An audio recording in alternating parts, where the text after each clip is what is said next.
Երկիր մեդիան ներկայացնում է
Հայ ժողովրդի պատմությունը, ինչպես գիտենք, հին է ու հարուստ,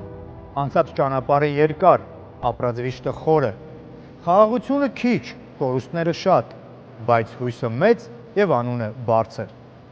Հայոց պատմությունը մեր գենետիկ հիշողության մեջ լինելուց բացի նաեւ մեր աչքի առաջ է, եթե գնանք ու շրջենք Հայաստանի պատմության թանգարանում։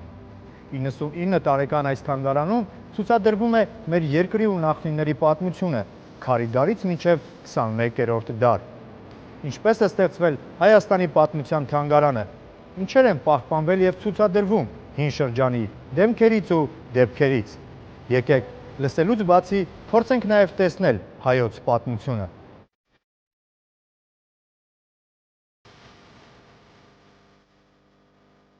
Հազարամյակների պատմությունը ցուցադրող այս թանգարանը շուտով կդառնա 100 տարեկան։ Հայաստանի պատմության թանգարանը ստեղծվել է Առաջին հանրապետության խորհրդարանի ընդունածօրենքով 1919 թվականին։ Երևանի կենտրոնում գտնվող այս թանգարանի դռները այցելուների առաջ բաց են 1921 թվականից մինչև օրս։ Սկզբում կոչվել է ազգագրական մարդաբանական թանգարան, այնուհետև Հայաստանի պետական կենտրոնական թանգարան, որոշ ժամանակ անց էլ նոր անուն է ստացել՝ կուլտուր-պատմական թանգարան։ Մի քանի անվանափոխություններից հետո 2003 թվականից մինչև օրս կոչվում է Հայաստանի պատմության թանգարան։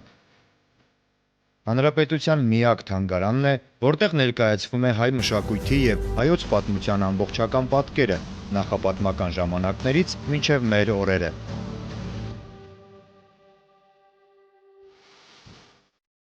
Հայաստանի պատմության թանգարանում պահպանվում է շուրջ 400,000 առարկայից բաղկացած ազգային հավաքածու, որը ներկայացված է 4 բաժիններով։ Հնագիտություն 35%, ազգագրություն 8%, դրամագիտություն 45%, վավերագրեր 12%։ Պատմության թանգարանի ֆոնդի ձևավորման համար հիմք են ծառայել Կովկասի հայոց ազգագրական ընկերության, Նոր Նախիջևանի հայկական հնությունների թանգարանների, Անիի հնադարանի, Վաղարշապատի մատենադարանի հավաքածուները, ավելի քան 15,000 առարկա։ Թանգարանի հավաքածուն համալրվում է նվիրատվություններով, գնումներով եւ Հայաստանի հնավայրերից հայտնաբերված գտածոներով։ Իդեպ, Հայաստանի պատմության թանգարանի հիման վրա ժամանակի ընթացքում ստեղծվել են առանձին թանգարաններ, ինչպես օրինակ Ազգագրության պետական թանգարանը, Ազգային պատկերասրահը, Երևանի պատմության թանգարանը, Եղիշե Չարենցի անվան գրականության եւ արվեստի թանգարանը։ Այսօր ավելի շատ շեշտը դրվում է ազգային գիտակցության զարթոնքի, մեր ինքնության ճանաչման, մեր դերը համաշխարհային մշակույթում այդ գործոնների վրա։ Դրանով իհարկե զգալիորեն տարբերվում է այսօրվա աշխարհայացքը, թանգարանային կոնցեպտը տարբերվում է խորհրդային շրջանից։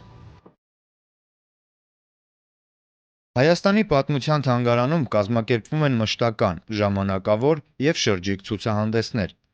Ահա օրինակ, մեր նկարահանման ընթացքում թանգարանային առարկաներից մի քանիսը վերադարձել էին արտասահմանյան ցուցահանդեսից ու նորից տեղադրվում էին իրենց մշտական ցուցափեղկում։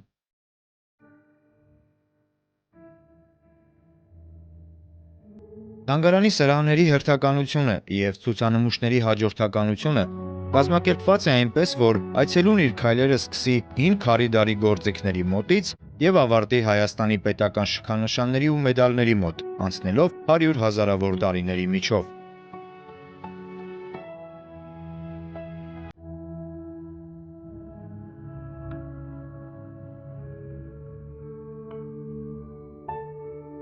Հայաստանի պատմության թանգարանն ունի մեծ ու փոքր 31 ցուցասրահ։ Կա 23 մշտական թեմաներով ցուցադրություն։ Մշտական ցուցադրությունների համար հատկացված է 29 սրահ։ Ժամանակավոր ցուցահանդեսների համար 2 սրահ։ Հնագիտական հավաքածուի ցուցադրության մեջ զգալի տոկոս էին կազմում արդեն հետխորհրդային շրջանում պեղումների ընթացքում կատարված հայտնագործությունները, որոնք տրամադրվել են թանգարանի մշտական ցուցադրության համար։ Այնինչ որ մենք ցուցադրում ենք այսօր, դրա մեջ զգալի մաս են կազմում հատկապես վերջին տարիների գտածոները։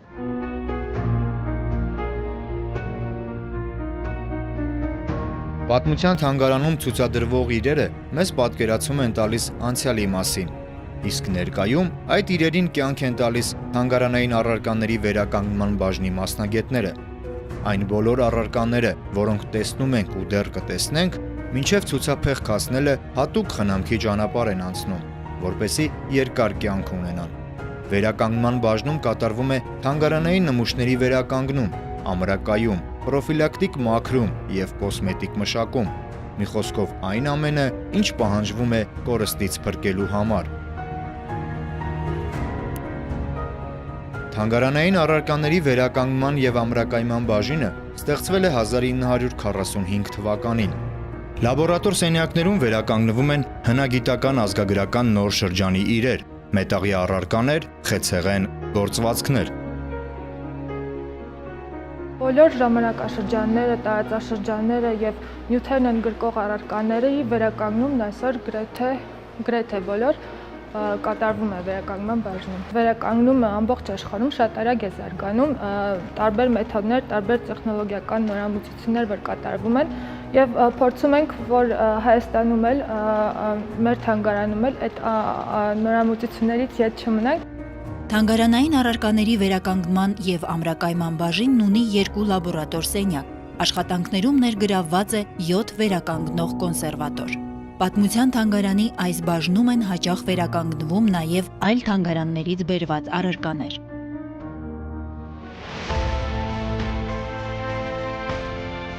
Հիմա օրինակ ամրակայվում է Ուրարտական շրջանի այս արծաթե գավաթը, որն ավելի քան 2500 տարեկան է։ Հայտնաբերվել է Լոռի բերդի պեղումներից։ Ընդհանուր առմամբ լավ է պահպանված, բայց ունի որոշակի դեֆորմացիա և փոքր ճեղքվածքներ։ Այս բրոնզե խմբաքանդակը նույնպես հայտնաբերվել է Լոռի բերդի պեղումներից։ Տարիքով ավելի հին է, շուրջ 3500 տարեկան։ Որսի հետապնդման տեսարան ներկայացնող մանրաքանդակ է։ Մասնագետը փորձում է ամրակայել և վերականգնել արտաքին տեսքը։ Սիսիանի իշխանական դամբարանից հայտնաբերված այս գտածոն ենթադրվում է, որ կամ գավազանի, կամ էլ դաշույնի գլխակալ է։ Զարդարված է վիշապ օձերի բարձրաքանդակներով։ Տարիքը թվագրվում է Քրիստոսից առաջ 2-րդ դար։ Հիմա վիճակի զննման փուլ է անցնում և ենթարկվում պրոֆիլակտիկ մաքրման։ Առարկաների հետ աշխատելիս որևէ նոր բան բացահայտել այդ առարկայի մասին, բոլորիս ոգևորող, հիմնականում դա իհարկե հնագիտական առարկաների հետ է տեղի ունենում, դրանք հիմնականում որևէ նստվածքի կամ կոռոզիոն որևէ շերտի տակից բացվում են իրերը, նոր փորագրություն, նոր ինչ-որ պատկերազարդում, այդ ամենը շատ տպավորիչ է իրականում։ Թանգարանի հավաքածուից ամեն տարի ավելի քան 1000 առարկա է ուղարկվում վերականգնման բաժին։ Մոտավորապես 20%-ը վերականգնվում է ամբողջությամբ, իսկ մնացած մասը ենթարկվում է ամրակայման, պրոֆիլակտիկ մաքրման, կոսմետիկ նախացուցադրական մշակման։ Մասնավորապես 2017 թվականին դրանցից մոտ 400-ը եղել է հնագիտական, իսկ 600-ը ազգագրական հավաքածուներից։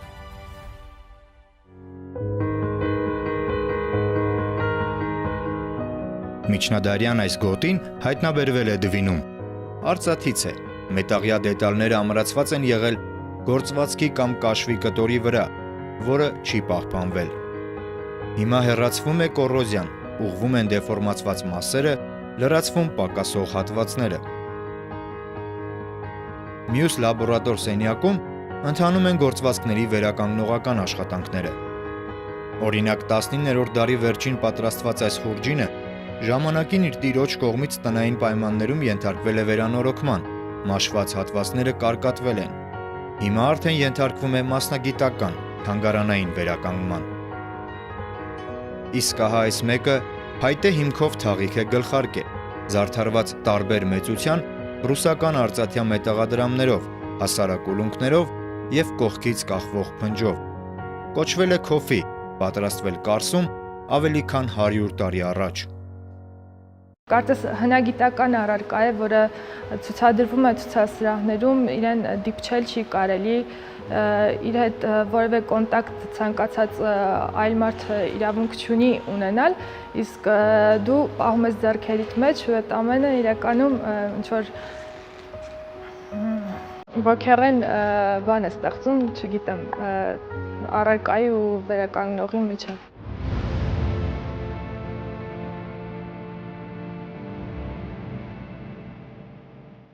Պատմության թանգարանի 3-րդ հարկում մենք մեզ զգացինք ինչպես քարի դարում, որը համարվում է մարդկության զարգացման ամենավաղ շրջանը, երբ մարդն օգտագործում էր միայն քարեգործիքներ, զբաղվում որսորդությամբ, հավաքչությամբ, իսկ հողագործությունն ու անասնապահությունը նրան դեռ հայտնի չէր։ Տեսնում ենք Արեգունի բլուր, Սատանի դար և այլ հնավայրերից պեղված նախամարդու գործիքներ, ձեռքի հատիչներ, որոնք 200-ից 300 հազար տարեկան են։ Ժամանակի ընթացքում գործիքների տեսականին հարստացել է։ Նոր քարի դարում արդեն պատրաստվել են ահա այսպիսի կացիններ, դանակաձև շեղբեր, սրիչներ, հեսանակարեր, որոնք մոտ 8000 տարեկան են։ Քարի դարի վերջում սկսել է օգտագործվել կավը։ Այս կավե կարասում հազարավոր տարիներ առաջ մարդիկ հացահատիկ են պահել։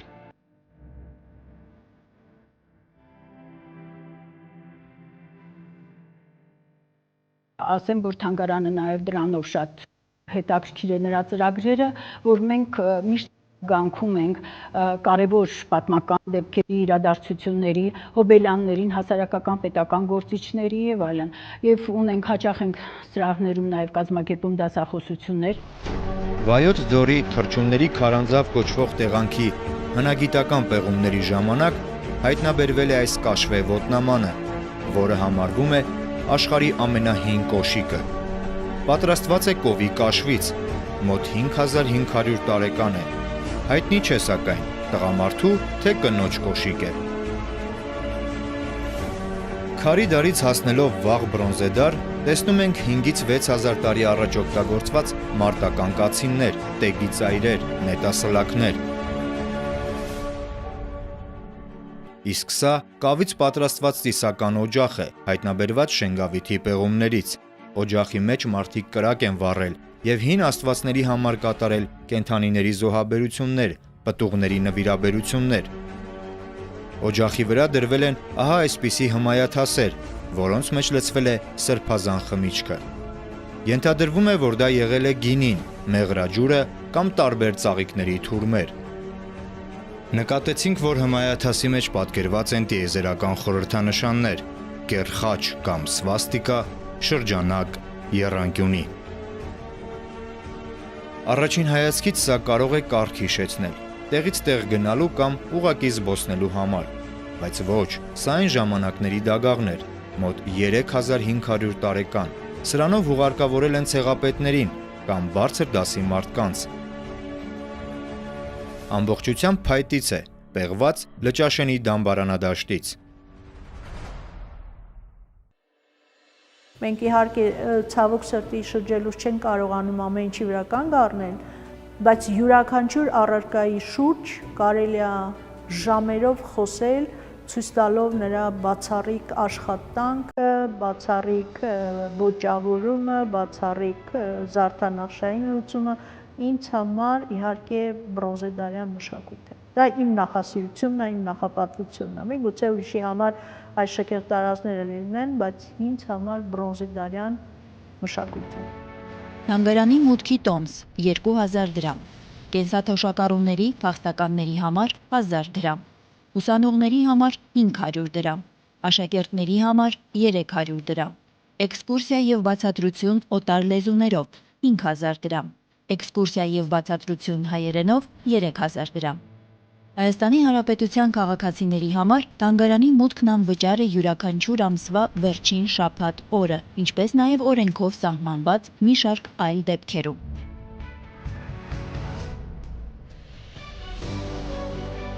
Բրոնզե դարից եկանք հասանք երկաթի դար։ Մարդկության պատմության մի ժամանակաշրջան, որը բնորոշվում է երկաթի մշակմամբ, երկաթե գործիքների, զենքերի ու զարդերի օգտագործմամբ։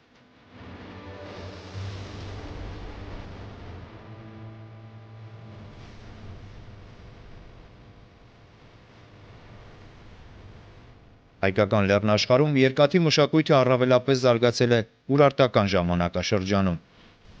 Վաղ երկաթի դարում են պատրաստվել արեգակնային համակարգի այս մոդելները, որոնք ունեն ավելի քան 3000 տարվա հնություն։ Սրանցից գլխավորը ահա սա 2003 թվականին ընտրվել է Պատմության թանգարանի խորհրդանիշ։ Երկրակենտրոն համակարգի այսպիսի դասավորություն հանդիպում է նաև հայկական միջնադարյան ձեռագրերում։ Վաղ երկաթի դարի գտածոներ են Լճաշենից, Դվինից եւ Օշականից հայտնաբերված այս ֆալոսները՝ տուֆից, բազալտից կամ կրաքարից։ Հին աշխարհում եւ Հայաստանում ֆալոսի պաշտամունքը կապված էր բնության մահվան ու զարթոնքի, պտղաբերության, արարիչ ուժերի հետ։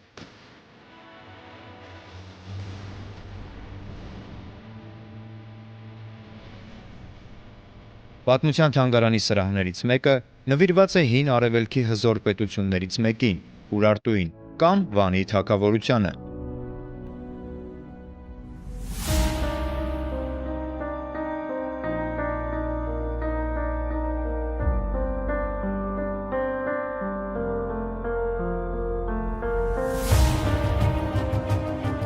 Տեսնում ենք Երևան դարձած Էրեբունիի հիմնադրման մասին պատմող Արգիշտի արքայի սեպագիր արձանագրությունը։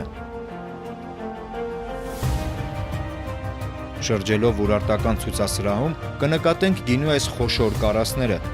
Ամենամեծը ունի 1200 լիտր տարողություն։ Իսկ շուրջ 1000 լիտր տարողությամբ այս կաթսան ուրարտական մետաղագործության տպավորիչ նմուշներից է, իր չափսերով ու կատարման վարպետությամբ։ Վահաններն ու սաղավարտները օգտագործվել են ծիսական արարողությունների ժամանակ։ Սաղավարտի վրա Արգիշտի թագավորի արձանագրությունն է։ Վահանները ամրացվել են տաճարների պատերին, պարիսպներին եւ խորհրդանշել Ուրարտուի պաշտպանվածությունը։ Վանի թագավորության բնակիչները իրենց երկիրն անվանում էին Բիայնիլի, երբեմն նաև Նայիրի։ Ասորեստանյան արձանագրություններում հայտնի է Ուրարտու անունով, իսկ Աստվածաշնչում հիշատակվում է որպես Արարատյան թագավորություն։ Ներկայացված նմուշներից երևում է, որ Ուրարտուն ունեցել է հին արևելյան բարձր քաղաքակրթություն, իր պետական կառուցվածքով, կրոնատիսական համակարգով, արհեստներով ու արվեստով։ Ուրարտական մշակույթի վառ օրինակներից են թագավորական բրոնզե գահի բեկորները, որոնց մի մասը գտնվում է Բրիտանական թանգարանում, մյուս մասը Էրմիտաժում։ Ուրարտական պետականության անկումից հետո նույն այդ տարածքներում կազմավորվեց Երվանդունիների Հայկազյան թագավորությունը։ Երվանդունիների Հայկազյան թագավորություն Քրիստոսից առաջ 6-ից 2-րդ դարեր։ Երվանդունիները ստեղծել են առաջին համահայկական պետությունը։ Արքայատողմը կոչվում է հիմնադիր արքա Երվանդ Սակավակյացի անունով։ Ցավոք, Երվանդունիների թագավորության ժամանակաշրջանի մասին պատմող նյութական արժեքները շատ քիչ են։ Դրանք ընդամենը մի քանիսն են։ Սափորներ, պեղված կարմիր բլուրից, արծաթե այս թասը, որը թանկարժեք սպասքի մաս է կազմել, եւ այս կրծքազարդը։ Երվանդունի արքայատան, այդ թվում Ծոպ Կոմագենեի արքայաճյուղի ներկայացուցիչները հատել են դրաններ իրենց պատկերներով։ Որպես ծրագրերի բաղադրիչ մաս թանգարանը համագործակցում է նաև եւ բուհերի եւ դպրոցների կրթական այլ հաստատությունների հետ եւ հաճախ անցնելով թեման նրանք կոնկրետ այդ հաստատությունները բերում են երեխաներին աշակերտներին ուսանողներին բերում են եւ համապատասխան սրահում անցկացնում դաս տվյալ թեմայի վերաբերյալ եւ կարծում եմ որ արդեն այդ աշակերտը կամ ուսանողը երբեք չի մոռանա պատմության այդ համապատասխան ժամանակահատվածը Ալեքսանդր Մակեդոնացու հաղթական արշավանքներից հետո առաջավոր Ասիայում սկսվեց նոր ժամանակաշրջան, որը գիտնականներն անվանեցին հելենիզմի կամ հունականության դարաշրջան։ Արևելքի երկրներում սկսում է լայնորեն տարածվել հունարենը եւ հունական մշակույթը։ Հայաստանը նույնպես ենթարկվել է հելենիզմի ազդեցությանը։ Հելենիզմի դարաշրջանը Հայաստանում տևեց գրեթե 6 դար։ Այդ ժամանակաշրջանից մեզ հասած նմուշներից են Աֆրոդիտեի անգլուխ մարմարե արձանիկը։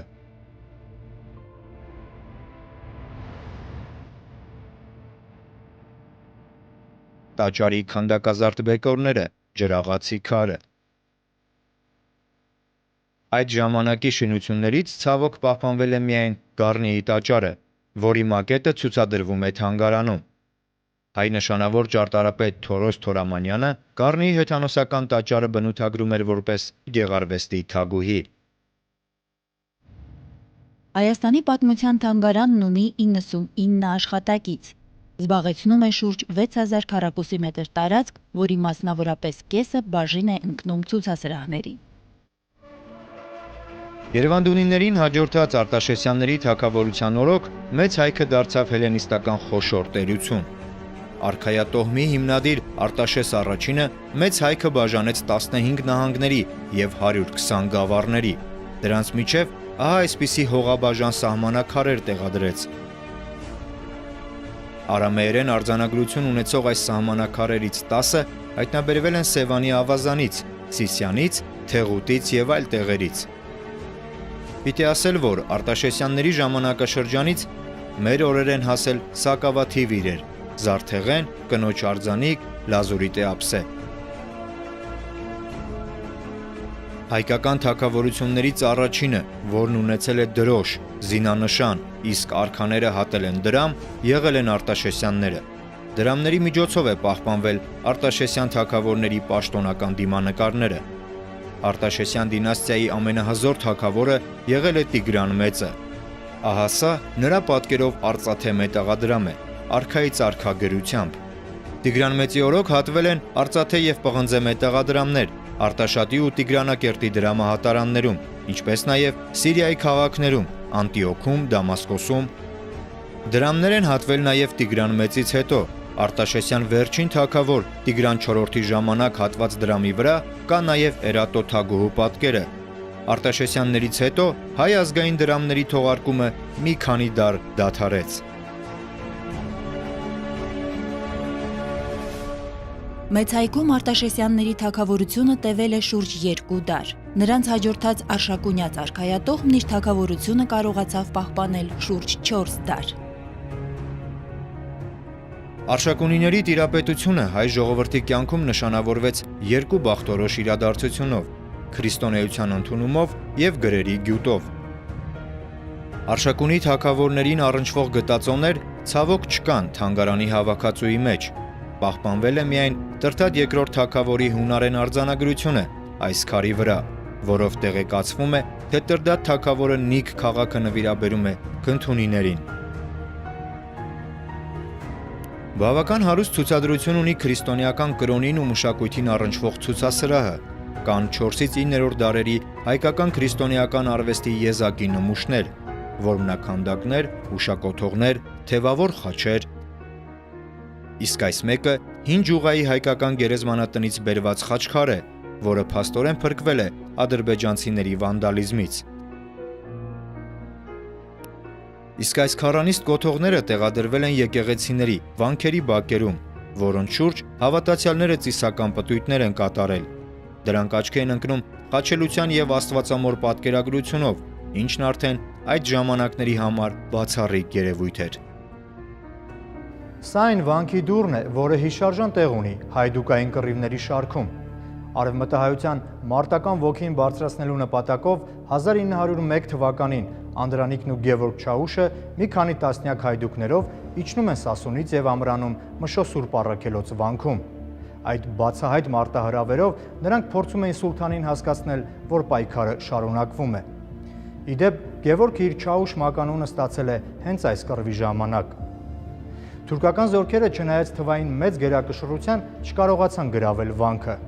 20 օրյա հերոսական մարտերից հետո, քանի որ արդեն սպառվում էր զինամթերքը, Անդրանիկն ու իր զինակիցները ձմեռային մի ձյունածածկ գիշեր, քողարկվելով սպիտակ սավաններով, ճեղքում են պաշարման օղակը եւ բարձրանում լեռներ։ Մշո Առաքելոց վանքի կռիվը աննախադեպ էր հայդուկային մարտավարությունում։ Նախկինում հայդուկների մղած կռիվները զուտ պաշտպանական էին։ Որպես կանոն, նախահարձակ կողմը միշտ լինում էին թուրքերը, իսկ այս դեպքում առաջին անգամ նախահարձակ եղան հայերը։ Մեր մշակութային ժառանգությունը բավական հարուստ է ու ընդգրկուն, այդ ամեն ինչը պահելու պատասխանատվությունը այսօր մեզ վրա է ու դա պետք է կարողանանք փորձենք անել բարձր մակարդակի։ Արշակունիների անկումից 4 դար հետո Բագրատունիների նախարարական տոհմը կարողացավ վերականգնել հայոց թագավորությունը եւ դառնալ արքայատոհմ։ 10-րդ դարում նրանք արդեն կրում էին շահանշահ հայոց եւ վրաց տիտղոսը։ Պատմության թանգարանում տեղ է գտել Գագիկ թագավորի կառուցած 11-րդ դարի եկեղեցու ջահը։ Անվանի հնագետ ու հայագետ Նիկողայոս Մարը այս ջահը դասում է թագ ջահերի խմբին։ 10-րդ դարի կեսերին Բագրատունիների մայրաքաղաքը Կարսից տեղափոխվում է Անի, կամ ինչպես հայտնի է, 1001 եկեղեցիների քաղաք։ Բագրատունյա ժամանակաշրջանին են վերագրվում Անիից բերված փորագրազարդ փայտե գրակալները, բրոնզե բուրվարները, ինչպես նաև աղջիկ երեխայի այս մետաքսյա վերնազգեստը, ոսկե թել ասեղնագործությամբ։ Մեջքին ունի վարդագույն քուղ, որը արևելագետ Հովսեփ Օրբելու կարծիքով կուսության խորհրդանիշ էր։ Այս ամենը Անիից արևելյան Հայաստան է բերվել հնագետների ջանքերով առաջին աշխարհամարտի տարիներին։ Անին միջնադարյան Հայաստանի ամենանշանավոր քաղաքն էր։ Արևելքի Մարգարիտ կոչված երբեմնի շեն ու ծաղկուն Անիից այսօր մնացել են ավերակները։ Քաղաքը գրավեցին ու ավերեցին մոնղոլները 13-րդ դարում։ Քանի որ մինչև 1960-ական թվականները թուրքական իշխանությունները արգելում էին մուտք գործել Անիի տարածք, Պատմության թանգարանում ստեղծվել է այս մակետը, Անիի վիճակի մասին այցելուներին պատկերացում տալու համար։ Մակետը ստեղծվել է 1950-ականներին եւ այսօր էլ գրեթե նույնությամբ արտացոլում է Անիի ներկայիս վիճակը։ Անին արտաքին աշխարհի հետ կապված է եղել Ախուրյան գետի վրա կառուցված 5 քարաշեն կամուրջներով, որոնք ունեցել են ավելի քան 30 մետր երկարություն։ Քաղաքն ունեցել է 40 դուռ։ Հանկարծ ինչ-որ մի բացառիկ բան են հայտնաբերում հնագետները, մեր համար դա իսկապես տոն է, երբ որ մենք մասնագետներս հասկանում ենք դրանց արժեքը։ Միջնադարյան նշանավոր քաղաքներ Դվինում եւ Անիում պատրաստված այս խեցեղենը ցույց է տալիս այդ ժամանակվա հայկական քանդակագործության, մանրանկարչության զարգացած մակարդակը։ Տեսնում ենք հայկական խեցեգործության եւ ապակեգործության բարձրարժեք նմուշներ, հաղճապակե անոթներ, գոտեզարդ կարասներ, պնակներ, սկուտեղներ, տարբեր պատկերներով ու զարդաձևերով։ Հայրենի հողի վրա կորցնելով պետականությունը, հայերը մոտ 1.5 դար հետո պետություն են ստեղծում հեռավոր Կիլիկիայում։ Կիլիկյան Հայաստանը ունեցել է զարգացման երկու փուլ՝ իշխանապետություն եւ թագավորություն։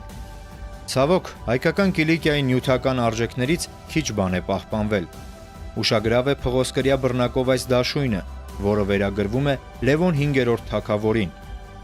Կիլիկյան թագավորները հատել են ոսկե, պղնձե եւ արծաթե դրամներ։ Բացառությամբ մի քանի լատինագիր եւ արաբագիր դրամների, Կիլիկյան թագավորների բոլոր դրամներն ունեցել են հայերեն գրություն, երկաթագիր տառերով։ Թանգարանում ցուցադրվում են նաև այն երկրների դրամները, որոնց հետ Կիլիկյան ունեցել է քաղաքական եւ առևտրային հարաբերություններ։ Դրանցից են Խաչակիր պետությունները, Տրիպոլիի կոմսությունը, Անտիոքի դքսությունը, Երուսաղեմի թագավորությունը։ Կան շատ սփյուռքահայեր, ասեմ, որ իրենց շատ քրում է եւ շատ մանրամասներ եւ կարող են մեկ իրի մոտ կանգնել իրենք մի կես ժամ 40 րոպե հարցեր տալ եւ չհագինալ, այսինքն զգում ես, որ այդ մարդը ամբողջովին ապրում է դրանով իր ժողովրդի պատմությամբ եւ տարբեր երկրներից, ասեմ, ունենք այցելուներ, որոնք բոլորն էլ ասենք հետաքրքրությամբ եւ իրոք կարծում եմ, որ այնքան հետաքրքիր է մեր ցուցադրությունը եւ այնքան եւ ժամանակակից նաեւ, որ հետաքրքրում է թե փոքրին, թե մեծին։ Հայաստանում առաջին տպարանը հիմնվել է 1771 թվականին Մայրաթոր Սուրբ Էջմիածնում։ Նախաձեռնողը Սիմեոն Երևանցի կաթողիկոսն էր, իսկ հովանավորողը հնդկահայ բարերար Գրիգոր Խոջաջանյանը։ Տպարանի հիմնադրման մասին պատմող քարե արձանագրությունն է։ Սա էլ Սիմեոն Երևանցի կաթողիկոսի գահն է։ Այս մեկն էլ Թիֆլիսի հայտնի Ներսիսյան դպրոցը հիմնած Ներսես Աշտարակեցի կաթողիկոսի թանաքամանն է։ Այն կաթողիկոսի, որի ջանքերով էին ստեղծվում հայ կամավորական զորաջոկատները։ Նա անձամբ է մասնակցել մի քանի ռազմական գործողությունների։ 19-րդ դարի կամավորական զորաջոկատները այսպիսի հանդերձանք ու մարտական դրոշներ են ունեցել։ Ի դեպ, այս դրոշակների հիման վրա է հետագայում մշակվել Հայաստանի առաջին հանրապետության զինանշանը։ 19-րդ դարի կայծքարի հրացաններ, ատրճանակներ։ Պողպատից պատրաստված լայնաշեղբ ու երկար այս թրերը հայ վարպետների գործերն են հայերեն գրություններով։ 1829 թվականին ռուսական բանակը հայերի աջակցությամբ պաշարում է Էրզրումը։ Մեկ օր անց թուրքերը հանձնում են Էրզրում քաղաքի բանալին, որն էլ հիմա տեսնում եք։ Պետք է ասել, որ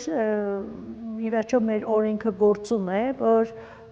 գանձի հայտնաբերման դեպքում կամ նման իրեր հայտնաբերելու դեպքում հողից եթե հայտնաբերվում է, դա գնահատվում է եւ արժեքի 50%-ը քաղաքացին ստանում է։ Շատ հաճախ նրանք թաքցնում են, գերադասում են շուկայի հետ գործ ունենալ, բայց հնարավորության դեպքում թանգարանը հատկապես հնագիտական բացառիկ գտածոները, ազգագրական բացառիկ գտածոները փորձում է ամեն կերպ ձեռք բերել։ Սա Երևանի հին շուկայի Ղանթարի մակետն է, որը տեղակայված է եղել նախկին Կիրովի այգու տարածքում։ Իսկ սա Թայրովի Երևանի կոնյակի գործարանի թողարկած առաջին շշալցված կոնյակն է պիտակով։ Այս ընդարձակ սրահում ներկայացված է հայ ժողովրդի տարազային քարտեզը եւ հայկական ավանդական տարազը պատմազգագրական բոլոր խմբերով՝ Վան, Վասպուրական, Սյունիք, Արցախ եւ այլն։ Հայկական տարազի ասեղնակար զարդանախշերը գունային լուծումներով եւ կատարման վարպետությամբ առնչվում են միջնադարի հայկական քանդակագործության, մանրանկարչության եւ գորգագործության հետ։ Օրինակ այս մեկը բանաստեղծ Սիամանթոյի մոր հարսանեկան հագուստն է։ 90-ականների այդ դժվար շրջանը նաև անդրադարձավ թանգարանի վրա անվնաս հաղթահարեցինք այն իմաստով, որ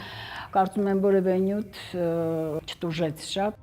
Զեյթունի լեռնագավառը հայտնի է Օսմանյան իշխանության դեմ իր ապստամբություններով ու հերոսամարտերով։ Սա զեյթունցի հայդուկի հագուստ է, որը կրել է ապստամբության ժամանակ։ Օգտագործվել են այսպիսի հրացաններ, դաշույններ, վառոդաման։ Հայոց ցեղասպանությանը նվիրված ցուցասրահում կարող ենք տեսնել հայտնի ֆիդայապետների անձնական իրեր։ Մախլուտոյի Սմբատ Բորոյանի ատրճանակն է, հեռադիտակը եւ ռուսական բանակից ստացած ոսկե խաչը։ Անդրանիկը հրաժեշտի ժամանակ իր զինակիցներին ասել էր.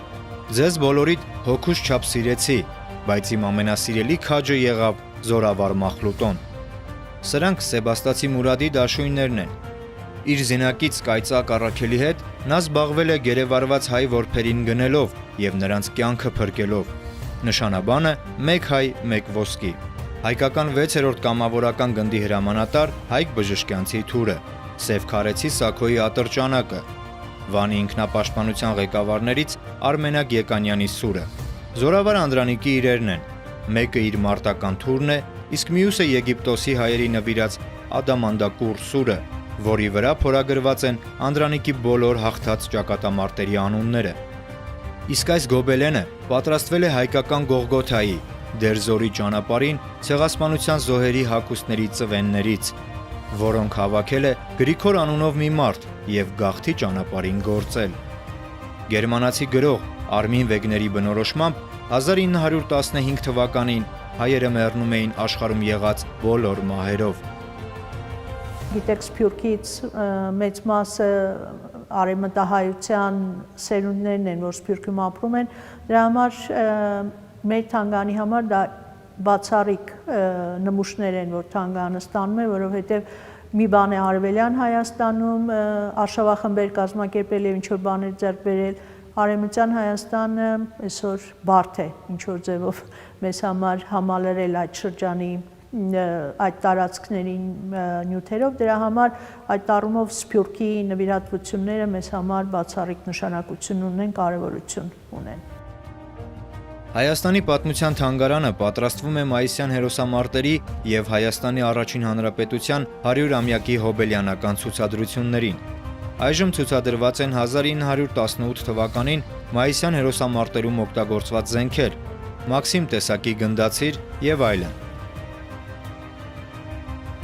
Այս լուսանկարում մահապարտների 5-րդ գնդի մարտիկներն են Սարդարապատի ճակատամարտից առաջ։ Մայիսյան հերոսամարտեր են անվանում Սարդարապատի, Բաշապարանի, Ղարաքիլիսայի ճակատամարտերը, որոնք տապալեցին վերջնականապես հայերին բնաջնջելու երիտթուրքական ծրագիրը։ Այդ հաղթանակների շնորհիվ Արևելյան Հայաստանի մի մասում վերականգնվեց հայկական պետականությունը։ 1918 թվականի մայիսի 28-ին հռչակվեց Հայաստանի առաջին հանրապետությունը։ Դաշնակցական նշանավոր գործիչ Արամ Մանուկյանը Հայաստանի առաջին հանրապետության հիմնադիրներից էր։ Լինելով ներքին գործերի նախարար, նա տանը անգամ չի ունեցել թեյի շաքար։ Դրա ականատեսը մի քանի անգամ եղել է Չարենցը ու հարցին, թե ինչու է նման չքավորության մեջ ապրում, Արամը պատասխանել է. իշխանավորը չպետք է շռայլության մեջ ապրի, երբ ժողովրդի մեծ մասը դեռ սոված է։ Պատմում են, որ Արամը հիմնականում հագնում էր հին ու քրքրված հագուստ։ Լինելով պետական պաշտոնյա, նա կարող էր մեկնել արտասահման եւ բուժվել, բայց չգնաց, մնաց ու իր հազարավոր հայրենակիցների հետ մահացավ բծավոր տիֆից։ Սա այն դեպքն է, երբ պետք է ասել ոչ թե պետական պաշտոնյա, այլ սեփական երկրի ու ժողովրդի նվիրյալ ծառա։ Արամ Մանուկյանի անձնական իրերն են վերնաշապիկ, փողկապ, ակնոց, որոնք թանգարանին նվիրել է նրա դուստրը Սեդա Մանուկյանը։ Առաջին հանրապետության թղթադրամներն ու նամականիշերն են։ Հայաստանի առաջին վարչապետի Հովհաննես Քաջազնունու գրասեղանն է եւ այն կոստյումը, որը նա կրել է 1919 թվականին Եվրոպայում եւ Միացյալ Նահանգներում, երբ մասնակցում էր Հայաստանին տրամադրվող նյութական օգնության բանակցություններին։ Քաջազնունու 4 որդիներից 3-ը զոհվել են հայրենիքի համար մղված մարտերում։ Ռուբենը սպանվել է գերության մեջ, Արամը զոհվել է Զանգիբասարի կռիվներում, իսկ Աշոտը Ղարաքիլիսայի ճակատամարտում։ Ահա Աշոտի սպայական գլխարկը, ուսադիրը եւ կոճակները։ Իսկ սա Ղարաքիլիսայի ճակատամարտում վիրավորված Գարեգին Նժդեհի կոստյումն է, որը նա կրել է ռուսական բանտում։ Տեսնում ենք նաև նրա զինվորական պայուսակը եւ 1920 թվականին Հայաստանի ռազմական նախարարին գրած նրա նամակը։ Ժամանակակիցները իրենց հուշերում պատմել են, որ Ղարաքիլիսայի ճակատամարտից առաջ Դիլիջանի եկեղեցու բակում Նժդեհի ճառը ոգևորել է հուսալքված բազմությանը եւ առաջնորդել դեպի ռազմաճակատ։ Մի շատ հետաքրքիր դրվագ եմ ուզում պատմել այդ իմաստով, ուրեմն հերթական դպրոցը դասարաններ եկել, ցուցադրությունը նայելուց հետո մի քանի օր հետո բարձրանում եմ ես սրա հսկիչը ասում է Տիկին Սեդա, մի երեխա այն օրը, որ եկել էր, 5-րդ օրն է, ամեն օր նույն ժամին դասերը հենց վերջանում են, գալիս է այստեղ ու կանգ է առնում ցուցափեղկի մոտ,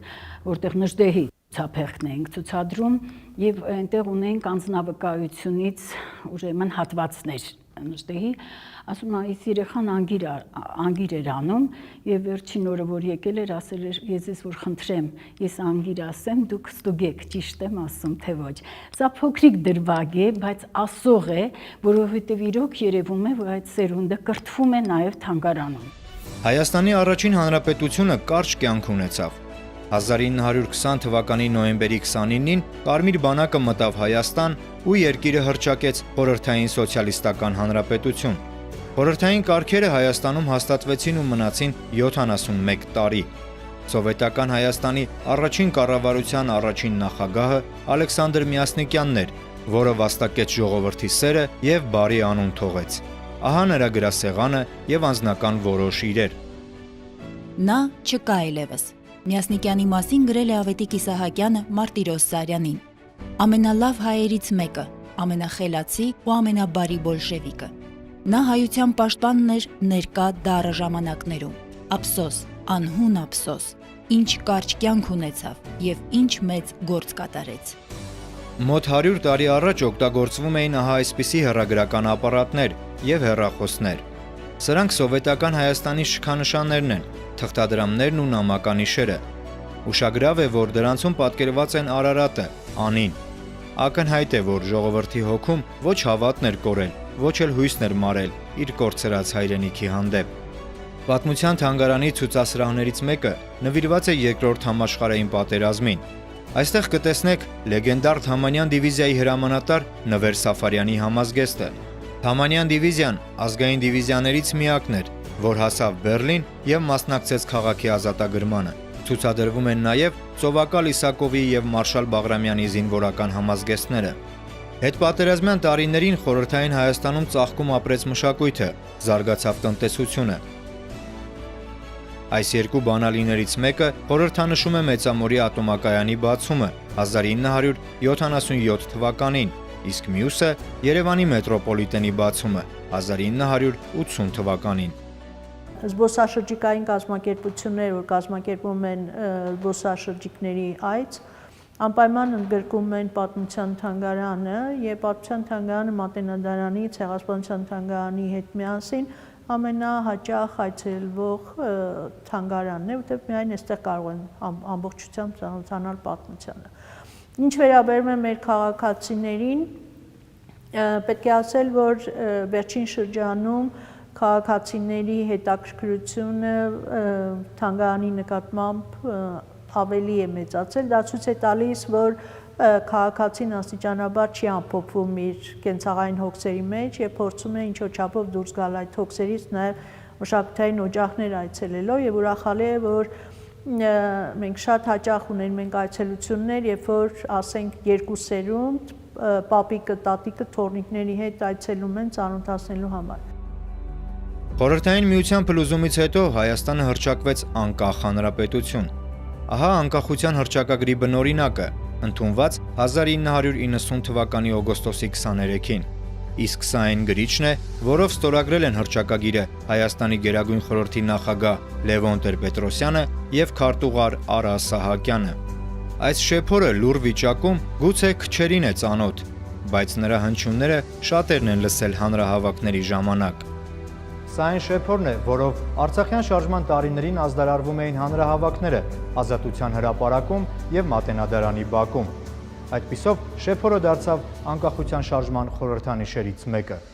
Շեփորահար Աշոտ Միրզոյանը հաղթական պահերին կատարում էր Վիլյամ Սարոյանի «Իմ սիրտը լեռներում է» պիեսի համանուն ֆիլմի երաժշտությունը, իսկ տագնապային պահերին «Ինչու է աղմկում գետը» ֆիլմի երաժշտությունը։ Չնկատել չենք կարող, որ Պատմության թանգարանի Արցախյան պատերազմին վերաբերող ցուցանմուշները բավականին քիչ էին ու հիմնականում սահմանափակվում էին լուսանկարներով։ Հուսանք, որ առաջիկայում կհամալրվի ու Արցախի ազատագրման փառավոր հաղթանակին համարժեք փառահեղ ցուցասրահ կունենանք։ Հայաստանի 3-րդ հանրապետության թողարկած հուշադրամներն են, նամականիշերը եւ տարբեր սերնդի թղթադրամները։ Անկախ Հայաստանում սահմանվել են պետական պարգևներ եւ պարգևատրման ընթացակարգ։ Պետական պարգևների տեսակներն են Հայաստանի ազգային հերոս բարձրագույն կոչումը, որին մինչև օրս արժանացել է 17 հոգի, Հայաստանի Հանրապետության շքանշաններ, Հայաստանի Հանրապետության մեդալներ։ Այսպիսով, Պատմության թանգարանի վերջին 31-րդ ցուցասրահում ավարտվում է քարիդարից սկսած մեր ճամփորդությունը։ 2016 թվականին Հայաստանի Պատմության թանգարան է այցելել 68800 մարդ։ 2017 թվականին այցելուների թիվը կազմել է շուրջ 81100։ Կազմակերպվել է 3450 էքսկուրսիա, որից 2150-ը օտարերկրացի խմբերի համար։ Վերջին մի քանի տարիներին ձևավորվում է մի լավ ավանդույթ, ըստ որի Զորակոչիկները նախքան զորամաս գնալը զինկոմիսարիատից հետո անպայման այցելում են 3 թանգարան՝ Ծիծեռնակաբերդ, Մատենադարան եւ Հայաստանի պատմության թանգարան։ Թանգարանը մի վայր է, որտեղ հավաքվել ու ցուցադրվում են մեր անցյալի վկաները։ Բայց այստեղ միայն արխիվներ ու հավաքածուներ չեն։ Այստեղ ինչ որ իմաստով կան նաև պատմության դասեր։ Մինչև հիմա մենք ինչքան ենք դասեր քաղել մեր պատմությունից, երկար բացատրելու կարիք չկա։ Ամեն ինչ շատ պարզ երևում է մեր պետության քարտեզից։ Ճիշտ է, հպարտանում ենք մեր պատմության հին ու հարուստ լինելով, բայց իսկական հպարտությունը կլինի այն, որ մեր պետական սահմանները հասցնենք պատմական սահմաններին։